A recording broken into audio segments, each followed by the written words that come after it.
justement, personne, quand on a réalisé le soi, est-ce que on peut encore tomber amoureux? Parce qu'en général, tomber amoureux, c'est une personne qui tombe amoureux.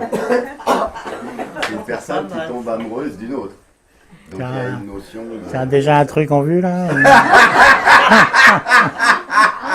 T'as déjà un truc en vue. C'est impossible. Nous tombons naturellement dans une chasteté bienheureuse. Enfin, je te laisse voir, Cornet, quoi. J'ai pas parlé de la suite. J'ai pas parlé de la suite. J'ai parlé du sentiment de tomber amoureux. Ah oui, alors là, bien entendu, on tombe tout le temps amoureux, même. Finalement.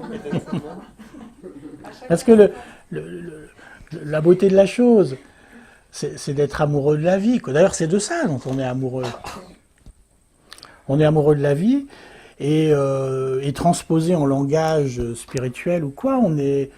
Tu vois, j'ai parlé de ce texte, hein, de l'Inde, très beau texte, qui dit, voilà, on n'est pas... C'est pas...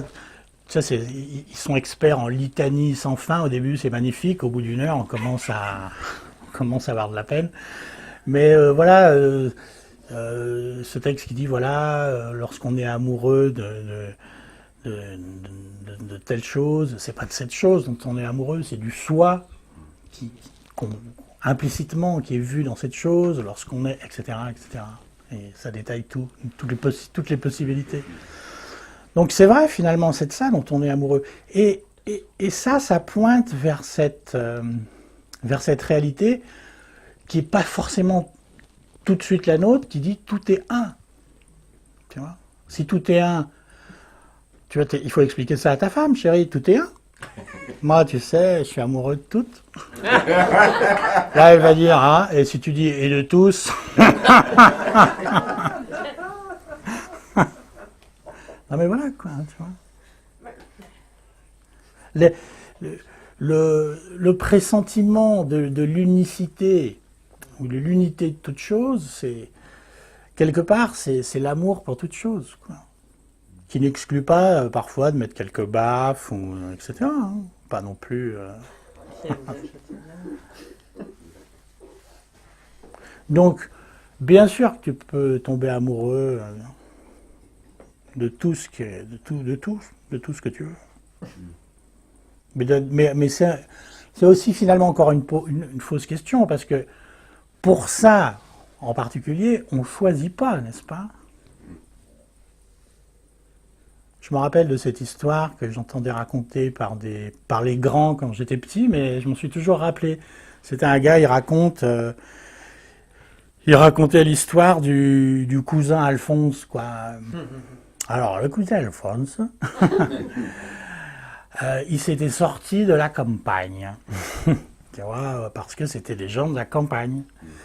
Et lui, je sais pas comment ça s'était passé, les parents s'étaient un petit peu saignés, sans doute, ils l'avaient envoyé à l'école, et même au-delà, et il était allé à la ville. Et là-bas, il était devenu un monsieur.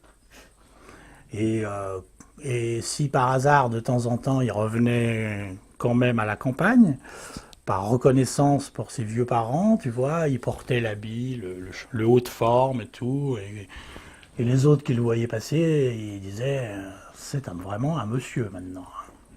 Gaston. Alphonse, pardon.